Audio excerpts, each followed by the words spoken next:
Hello everyone. मेरा नाम है कुशांक शुक्ला और आज हम शुरू करने जा रहे हैं अपनी फिजिकल केमिस्ट्री के सॉलिड स्टेट का लेक्चर नंबर 2।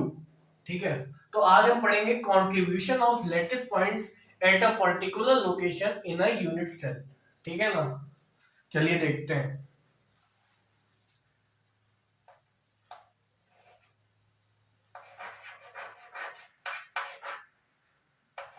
अच्छा, इससे पहले मैं आपको बताना चाहूंगा कि ये जो है इसे आपको बनाने की जरूरत नहीं है, ये बस मैंने आपके समझने के लिए बनाया है। फिर भी अगर आप इसको सीखना चाहते हैं तो थोड़ा सा आपको मैं दिखा देता हूँ कि ये किस तरीके से बनाते हैं। देखिए, ध्यान से देखिएगा कि मैं किस तरीके से बना रहा हूँ।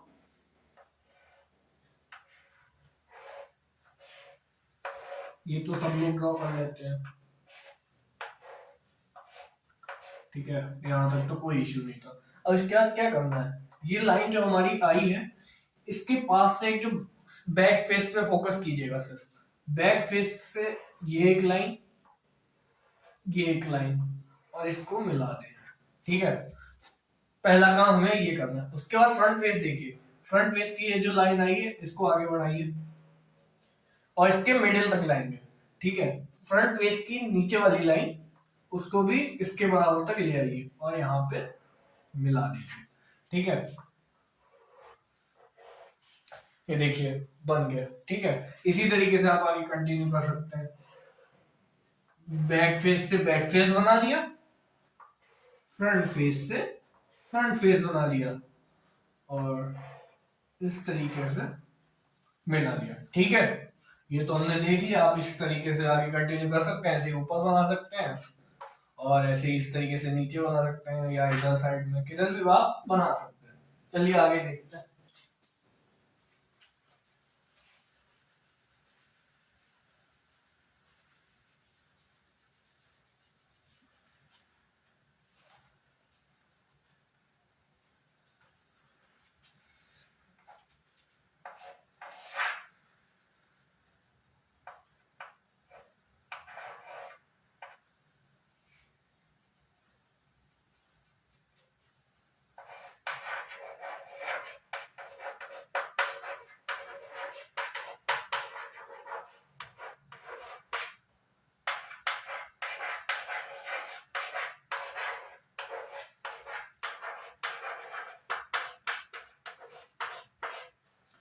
आप पहले ये वाली डालेंगे, उसके बाद नंबर फर्स्ट में आप इसको नोट करेंगे। ठीक है, इसको लिख लीजिए, फिर मैं इसको रिमूव करता हूँ और आगे बढ़ता हूँ।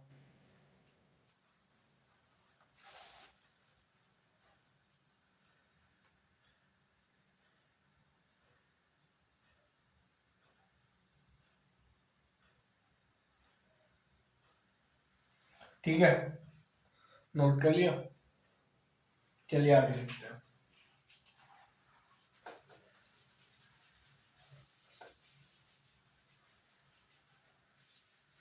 अच्छा, सबसे पहले जो था हमने कॉर्नर के बारे में बात की। देखिए, ये होता है हमारे पास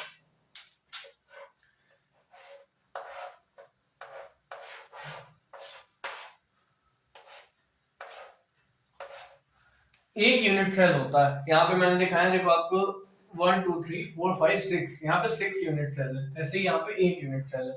अब सबसे पहले हमें देखना है कि इस यूनिट सेल में जो कॉर्नर्स होते हैं हमारे, इनका कंट्रीब्यूशन कितना है। ठीक है, ये जो कॉर्नर्स हैं, ये जो हमारी कॉर्नर्स है, इनका कंट्रीब्यूशन इस यूनिट सेल में कितना है।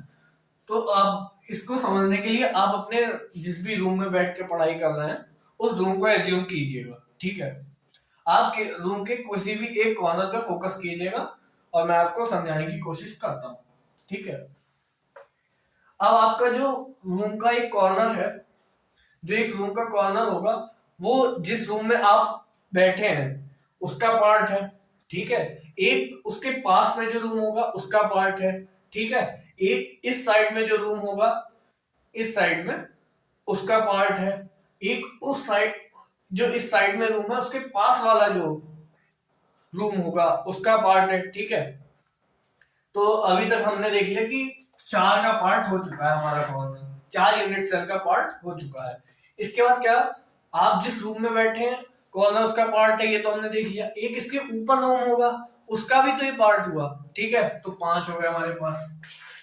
इसके बाद जो ऊपर रूम होगा उसके पास में भी एक रूम होगा, तो ये जो कॉर्नर है हमारा उस रूम का पार्ट भी हो गया, ठीक है। और इसके बाद हाँ, इसके बाद जो हमने देखा था अभी, जो जिस रूम में हम बैठे हैं इसके जो पास वाला इधर वाला रूम था उसके ऊपर भी एक रूम होगा, ठीक है, तो एक उसका पार्ट हो गया। और एक उसके पास में रूम होगा, तो उसका उसका पार्ट हो गया ये कॉर्नर हमारा। तो कुल मिला के ये 8 यूनिट सेल का पार्ट हो गया। तो एक कॉर्नर जो है हमारा वो 8 यूनिट सेल्स में कंट्रीब्यूट कर रहा है। तो एक यूनिट सेल में कितना करेगा, 1/8, ठीक है। तो हम लिख सकते हैं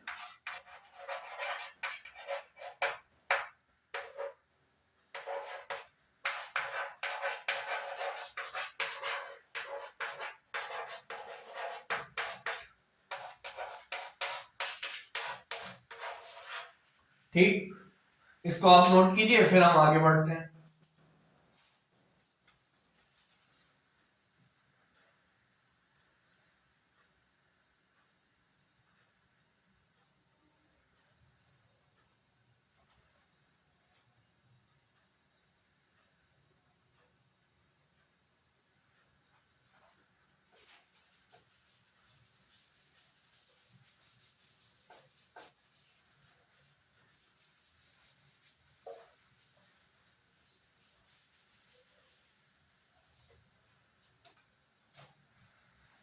अब सेकेंड हेडिंग डालिएगा, if lattice point is on body centre,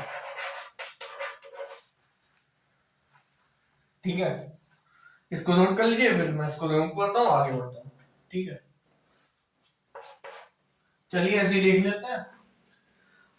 अब जिस रूम में आप बैठे हैं उसका सेंटर कहां पे होगा, कोई भी रूम है उसका सेंटर उसके एकदम मिडिल में होगा, ठीक है। तो हम कह सकते हैं कि इसको क्यूब से भी आप समझ सकते हैं, फिर कोई इश्यू नहीं है।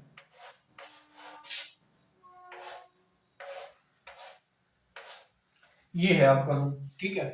तो ये जो होगा इसको फ्रंट फेस और बैक फेस, ठीक है, फ्रंट फेस और बैक फेस के जो बीच में है इसको बीच में एज्यूम कीजिएगा, ठीक है। तो ये हमारा बॉडी सेंटर है। तो ये बॉडी सेंटर कितनी यूनिट सेल में कंट्रीब्यूट कर रहा है, सिर्फ एक यूनिट सेल में, ये हमारी एक यूनिट सेल है, ठीक है। तो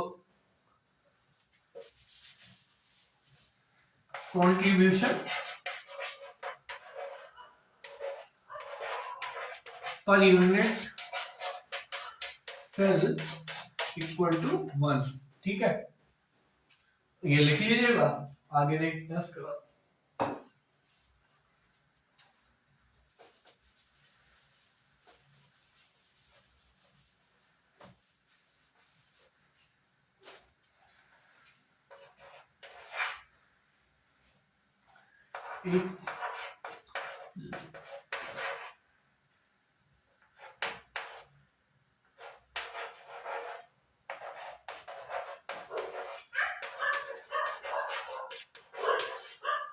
If lattice point is on face center, ठीक है, इसमें क्या होगा देखिए,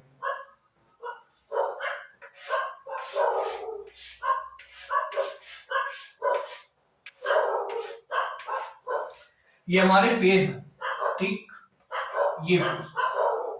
अब आप अपने रूम की जो एक वॉल होगी, कोई भी एक वॉल पे फोकस कीजिएगा, ठीक है।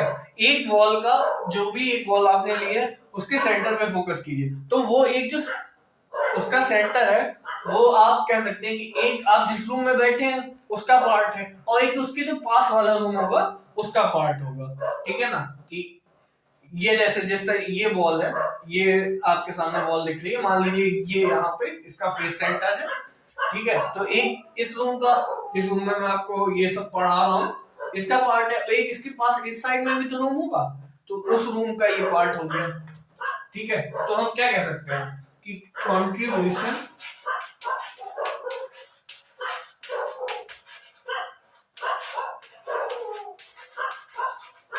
पर यूनिट सेल इक्वल टू 1/2, क्योंकि एक फेस सेंटर दो रूम में पार्टिसिपेट कर रहा है, या कह सकते हैं 2 यूनिट सेल में पार्टिसिपेट कर रहा है, तो कंट्रीब्यूशन पर यूनिट सेल कितना हो जाएगा 1/2। ठीक है, चलिए आगे देखते हैं, लिख लीजिएगा इसको।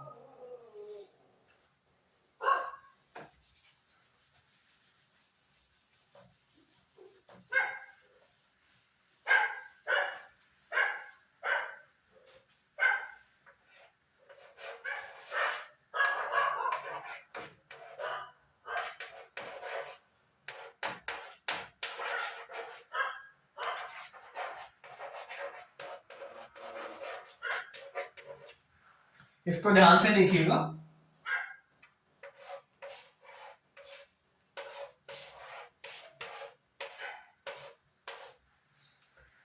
If lattice point is on edge centre, ठीक है, तो ये देखे थे हमने, ये हमारे एज होते हैं, ये हो गया, ये हो गया। ठीक है, अब ये इसको थोड़ा ध्यान से, कॉम्प्लिकेटेड है, पर एक बार समझ में आ गया फिर आपके आधी सॉलिड स्टेट की प्रॉब्लम तो यही खत्म हो जाएगी। ठीक है, मैं आपको समझाने की पूरी कोशिश करूंगी।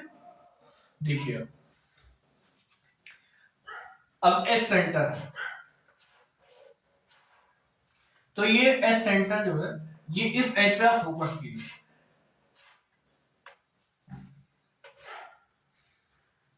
ये एच इस यूनिट सेल का पार्ट है।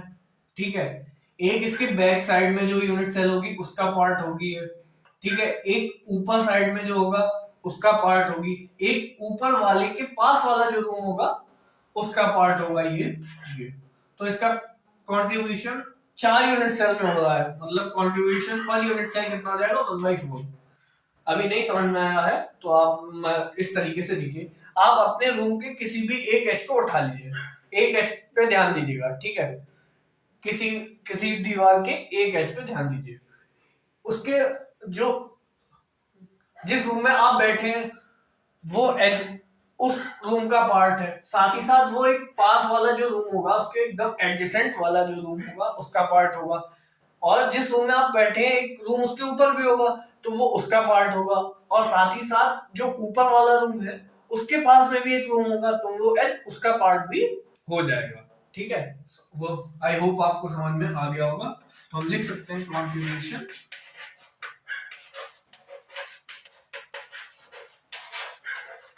Per unit equal to 1/4। 1/4 क्यों लिखा है? क्योंकि ये जो हमारा एस सेंटर है ये 4 यूनिट सेल में कंट्रीब्यूट कर रहा है, तो एक यूनिट सेल में इसका कंट्रीब्यूशन 1/4। ठीक है, चलिए आगे कंटिन्यू करते हैं, लिख लीजिए इसको।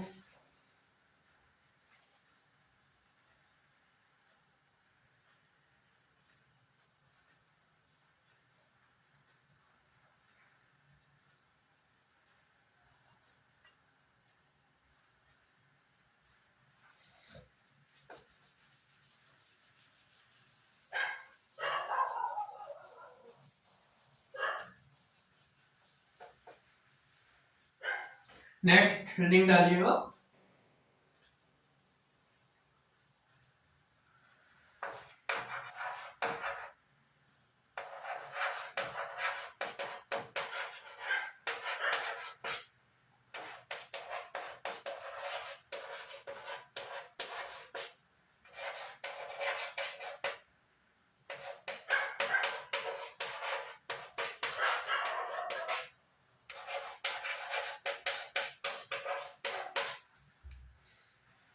हेडिंग को नोट कर लीजिएगा, calculation of total number of lattice point per unit cell.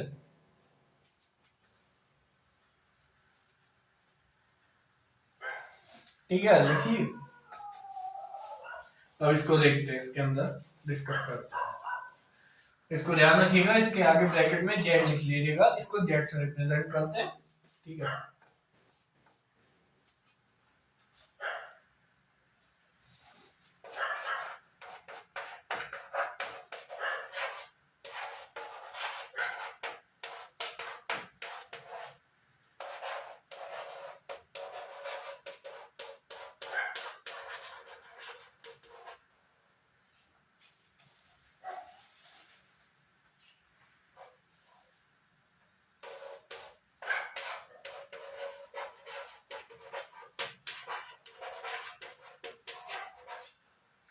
ये लिख लीजिएगा, ये इसका फॉर्मूला होता है total lattice point multiplied by contribution, ठीक है। z equal to total lattice point into contribution, contribution per unit cell. Note कीजिए इसको, फिर हम आगे देखते हैं।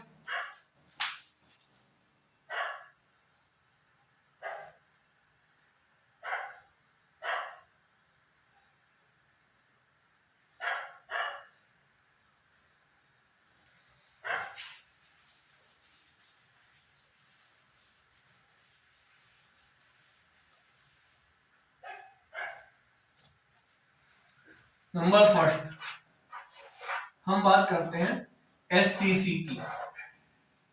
एससीसी मतलब सिंपल क्यूबिक सेल, ठीक है। सिंपल क्यूबिक सेल जो हमने अभी पढ़ा था प्रिमिटिव वाला, अपने नोट्स में देख लीजिएगा, याद नहीं है तो प्रिमिटिव यूनिट सेल, ठीक है। ये दोनों इसी के नाम होते हैं। इसकी फुल फॉर्म है सिंपल क्यूबिक सेल या प्रिमिटिव यूनिट सेल, ठीक है। अब हम इसमें जेड की वैल्यू निकालना चाहते हैं, किस तरीके से निकालेंगे? हमने देखा था एससीसी लैटिस क्या है, ये हम देख चुके हैं पहले भी, फिर भी मैं आपको बता देता हूं। जब लैटिस पॉइंट सिर्फ कॉर्नर्स पे प्रेजेंट हो, ठीक है,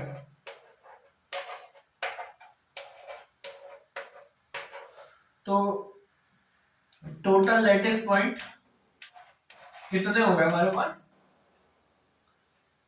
8, क्योंकि 8 कॉर्नर्स होते हैं हमारे पास, ठीक है। इनका कंट्रीब्यूशन अभी हम देख चुके हैं, एक कॉर्नर कितने में कंट्रीब्यूशन करता है? 1/8, क्योंकि एक को जो कॉर्नर है वो 8 यूनिट सेल का पार्ट होता है, ठीक है। तो कंट्रीब्यूशन पर यूनिट सेल कितना हो गया? 1/8, ठीक है। अब बस फॉर्मूले में लगा लीजिए, z equal to number of lattice point into contribution per unit cell, z1 equal to 1, ठीक है। तो इस केस में हमारे पास z की वैल्यू 1 हो जाती है, नोट कर लीजिए।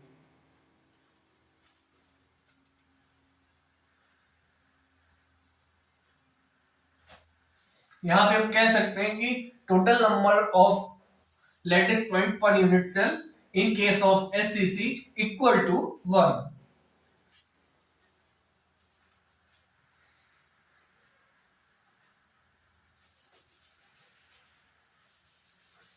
अब हम नेक्स्ट बात करते हैं बीसीसी की, सेकेंड बात करते हैं। इसकी फुल फॉर्म क्या होती है? Body centred cubic unit cell, ठीक है। Body centred cubic unit cell, ये भी हमने देखा था पहले। क्या देखा था इसमें हमने? Body centred cubic unit cell में हमने क्या देखा था कि इसमें जो हमारे लैटिस पॉइंट्स है वो कॉर्नर्स पे तो होते ही हैं, ये तो सब में कॉमन रहता है, ठीक है। प्लस एक लैटिस पॉइंट बॉडी सेंटर में भी प्रेजेंट होता है, ठीक है। तो हमारे पास टोटल 9 लैटिस पॉइंट होते हैं इसमें, ठीक, ये तो कोई बात नहीं। अब हम देखते हैं z की वैल्यू इसके लिए क्या आएगी। Number of lattice point per unit cell, z equal to, तो सबसे पहले हमने बात क्या की? Body centre plus corners, body centre plus corners. Body centre कितना एक बॉडी सेंटर था ना बस। नंबर ऑफ लैटिस पॉइंट जो बॉडी सेंटर में प्रेजेंट है कितने हैं? 1। उनका कंट्रीब्यूशन कितना होता है? एक यूनिट सेल में कितना कंट्रीब्यूशन होता है बॉडी सेंटर का? बॉडी सेंटर पे जो लैटिस पॉइंट होता है उसका 1 ही होता है, क्योंकि जो बॉडी सेंटर पे लैटिस पॉइंट है वो सिर्फ एक यूनिट सेल का पार्ट होता है, ठीक है। प्लस लगाइए, प्लस लगाइए। कॉर्नर्स कितने हैं हमारे पास? 8 होते हैं। कंट्रीब्यूशन कितना होता है इनका पर यूनिट सेल? 1/8 होता है। तो यहां से हमारे पास z की वैल्यू 2 आ गई। ठीक है, नोट कर लीजिए वो।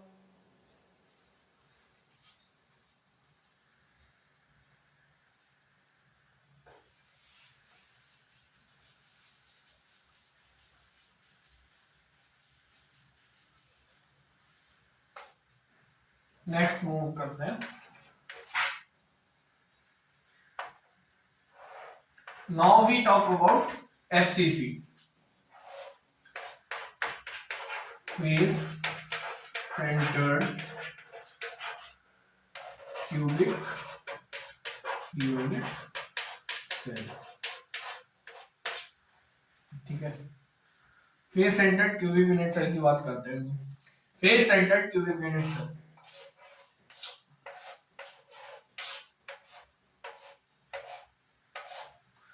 यहां पे हमने क्या लिखा था कि 8 लेटेस्ट पॉइंट ऑफ कॉर्नर्स पे प्रेजेंट होते हैं, साथ ही साथ 1 2 3 4 सॉरी 4 5 6।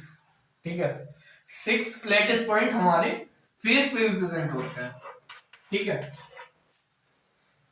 तो अब z की वैल्यू उसके लिए देखते हैं। z इक्वल टू कॉर्नर्स का तो वही रहेगा, कॉर्नर्स लिख लीजिए एक बार, कॉर्नर्स प्लस फेस सेंटर। ठीक है, ये मैं हटा दूंगा, यहां से लिखेगा सर z। कॉर्नर्स हमारे पास कितने हैं? 8। इनका कंट्रीब्यूशन 1/8 प्लस फेस सेंटर हमारे पास कितने होते हैं टोटल? 6। एक फेस का कंट्रीब्यूशन कितना होता है? जिस रूम में आप बैठे हैं उस रूम में वो कंट्रीब्यूट कर रही है, जो एक वॉल है आप ले लीजिए कोई भी, और साथ ही साथ आपके एक पास वाली जो रूम है उसमें वो वॉल कॉमन है। ठीक है, 2 रूम्स में वो कॉमन है, मतलब 2 यूनिट सेल का पार्ट है, तो कंट्रीब्यूशन कितना हो जाएगा? 1/2। एक लेटेस्ट पॉइंट 2 यूनिट सेल का पार्ट है, तो कंट्रीब्यूशन पर यूनिट सेल कितना हुआ? 1/2। ये हो गया आपके पास 1 + 3 = 4। तो z की वैल्यू हमारे पास आ जाती है 4। ओके, तो लिख लीजिएगा, फिर नेक्स्ट मूव करते हैं।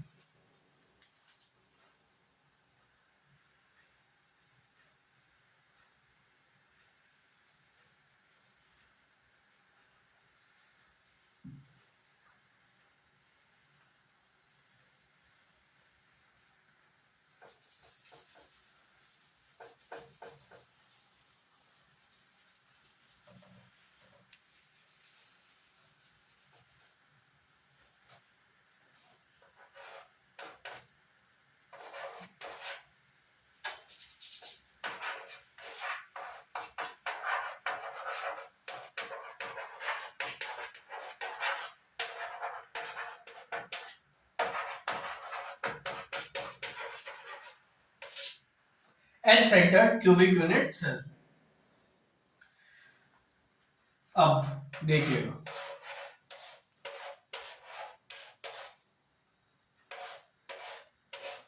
हमारे पास edge centre cubic unit cell का क्या सीन होता है? कॉर्नर्स पे होते हैं lattice point plus edge centres पे होते हैं। तो z इक्वल टू क्या हो जाएगा? कॉर्नर्स पे कॉर्नर्स कितने हैं हमारे पास? 8। ठीक है, 1 2 3 4 5 6 7 8। इनका कंट्रीब्यूशन 1/8। ठीक है, प्लस एज कितना है हमारे पास? एजेस देखिए 1 2 3 4 5 6 7 8 9। ठीक है, 10 11। कौन सा रह गया? 1 2 3 4 5 6 7 8 9 10 11 12, ठीक है, 12 हो गए। तो हमारे पास एजेस कितने, 12 इंटू, अब इनका कॉन्ट्रीब्यूशन कितना, इसको फिर से समझिएगा अगर पहले नहीं समझ में आया था तो। आप अपने रूम का कोई भी एक एज पे फोकस कीजिएगा, ठीक है, और मेरी बात ध्यान से सुनिएगा, ठीक है, यहाँ पे देखने की कोई जरूरत नहीं है इस बार। आप अपने रूम के बस एक एज पे फोकस कीजिए, वो एज आप जिस रूम में बैठे हैं उसका पार्ट है, ठीक है, ध्यान से सुनिएगा। इसके बाद एक रूम आपके रूम के पास में होगा, उसका पार्ट है, ठीक है। एक रूम आपके लेफ्ट साइड में या जो भी आपकी साइड है उस साइड में भी एक, नहीं सॉरी मैं खुद कंफ्यूज हो गया। चलिए आगे देखते हैं कि किस तरीके से समझ सकते हैं। हाँ, जो हमारा एज है, एक एज जिस रूम में आप बैठे हैं उसका पार्ट है, एक उसके पास वाला रूम होगा उसका पार्ट है, ठीक है।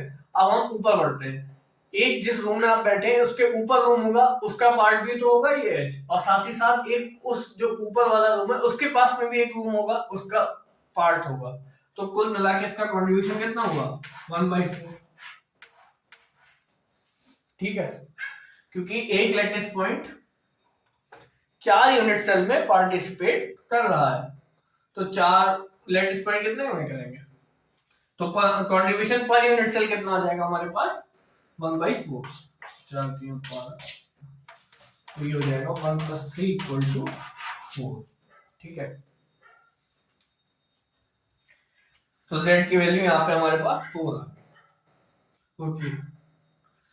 थैंक यू, इसके आगे का हम नेक्स्ट क्लास में देखते हैं। हैप्पी